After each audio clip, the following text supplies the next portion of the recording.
গত ২৮ মার্চের ভূমিকম্পে মিয়ানমারে ব্যাপক হতাহতের ঘটনা ঘটে। এ ঘটনায় উদ্ধার তৎপরতায় সহায়তা করতে বাংলাদেশ সরকারের পক্ষ থেকে ৩০ মার্চ উদ্ধারকারী দল এবং ১ এপ্রিল ত্রাণ সামগ্রী পাঠানো হয়।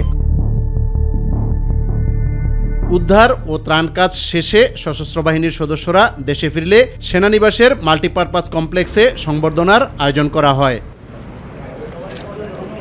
এ সময় সশস্ত্র বাহিনী বিভাগের মহাপরিচালক ব্রিগেডিয়ার জেনারেল আলিমুল আমিন বলেন, বিশ্ব দরবারে বাংলাদেশের সুনাম তুলে ধরতে সশস্ত্র বাহিনীর সদস্যরা মিয়ানমারে উদ্ধার তৎপরতায় আন্তরিকতার সাথে কাজ করেছে। বাংলাদেশ উদ্ধারকারী দল মিয়ানমারের নেপিডো শহরে অনেকগুলো গুরুত্বপূর্ণ উদ্ধার কার্যক্রম পরিচালনা করে।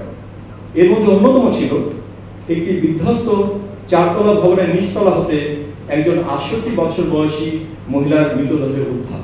বাংলাদেশ উদ্ধারকারী দলের সাফল্যের প্রেক্ষিতে মিয়ানমার কর্তৃপক্ষ মিয়ানমার পররাষ্ট্র মন্ত্রণালয়ের 3টি আংশিক ধ্বংসপ্রাপ্ত ভবনের বিভিন্ন গুরুত্বপূর্ণ সামগ্রী উদ্ধারের দায়িত্ব বাংলাদেশকে প্রদান করে, যা বাংলাদেশের উদ্ধারকারী দল অত্যন্ত সফলতার সাথে সম্পন্ন করে। তিনি বলেন, সর্বক্ষেত্রে দেশের সুনাম অক্ষুণ্ণ রাখতে কাজ করে যাবে সশস্ত্র বাহিনী।